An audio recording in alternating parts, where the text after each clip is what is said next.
드림아, 다쳤어? 무슨 일이 있었던 거야? 오늘 축구하다가 친구 때문에 넘어졌어. 친구 때문에? 어떻게 하다가 넘어졌는데? 내가 열심히 축구하고 있는데 공을 뺏으려고 나를 밀쳐버려서 넘어졌어. 다시 생각해보니까 너무 화나네. 그래서 그 친구랑 다신 축구 안 할 거야. 친구가 갑자기 밀쳤다니 많이 놀랐겠다. 다친 곳은 괜찮아? 다친 것은 괜찮은데 화가 너무 나서 너무 힘들어. 그런데 드림아, 용서하고 싶지 않은 친구가 있을 때 우리가 어떻게 해야 되는지 알아? 미운 친구? 말을 안 하고 싶은데 어떻게 해야 되지? 궁금하지? 우리 목사님께 여쭤보자. 목사님!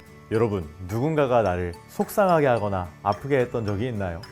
그 친구를 다시 용서하는 것이 쉬웠나요? 우리는 상처를 받으면 화가 나고 미운 마음이 생길 때가 있어요. 그렇다면 하나님은 우리가 원수를, 그 미운 사람을 어떻게 대하기를 바라실까요? 우리가 가진 질문에 대한 답이 바로 사무엘하 1장에 있습니다. 이와 관련된 성경의 이야기를 함께 살펴볼게요. 사울 왕은 오랫동안 다윗을 미워하며 죽이려고 했어요. 다윗은 여러 번 목숨이 위험한 순간을 겪었고 오랫동안 도망을 다니며 힘든 시간을 보냈어요. 그런데 어느 날 한 청년이 다윗을 찾아와 전쟁에서 사울 왕과 요나단이 죽었다는 소식을 전해주게 되었어요. 그 청년은 자신이 마지막으로 사울을 죽였다고 말하며 사울의 왕관과 팔찌를 다윗에게 가져왔어요. 사람들은 다윗이 이 소식을 듣고 기뻐할 것이라 생각했을지도 몰라요. 이제 자신을 괴롭히던 사울이 죽었으니 왕이 될 수 있었기 때문이죠. 하지만 다윗은 전혀 다른 모습을 보였어요. 다윗은 사울과 요나단의 죽음을 슬퍼하며 울었어요. 금식하며 하나님 앞에서 애통했어요. 그리고 사울을 죽였다고 말한 그 청년을 꾸짖었어요. 다윗은 사울이 자신을 힘들게 했지만 하나님께서 기름 부어 세우신 왕이라는 사실을 기억했기 때문이에요. 다윗은 자신의 감정보다 하나님의 뜻을 더 중요하게 생각했어요. 이 이야기를 통해 우리는 중요한 사실을 배울 수 있어요.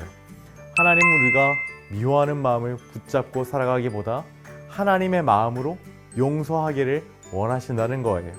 용서는 잘못을 아무렇지 않게 넘기는 게 아니에요.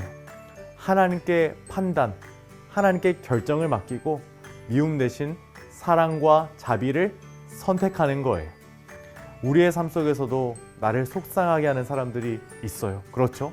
친구가 나를 놀리거나 약속을 지키지 않거나 나에게 상처 주는 말을 할 수도 있어요. 그럴 때 우리는 계속 미워할 수도 있고 하나님께 기도하며 용서하는 마음을 구할 수도 있어요. 하나님은 우리를 먼저 용서해 주셨기 때문에 우리도 다른 사람을 용서하며 살아가기를 바라신다는 사실을 꼭 기억하는 여러분들이 되기를 바라요. 이번 한 주 동안 가정에서 이렇게 실천해 보세요. 가족과 함께 내가 용서하기 어려운 사람이나 일이 있을까? 이 이야기를 한번 해보세요. 그리고 하나님께 그 사람을 용서할 수 있는 마음을 달라고 함께 기도해 보세요. 하나님은 우리의 마음을 새롭게 하시고 하나님의 사랑으로 용서할 힘을 주시는 분인 줄로 믿습니다.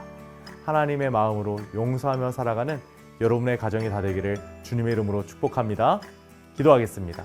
사랑하는 하나님, 우리가 오늘 하나님의 마음을 갖고 용서하는 우리 가정 다 되게 도와주세요. 이 모든 말씀 예수님의 이름으로 기도하였습니다. 아멘. 미운 친구가 있을 때 하나님의 마음으로 용서해야 하는구나. 맞아. 하나님의 사람으로서 하나님의 마음으로 용서하며 살아야 해.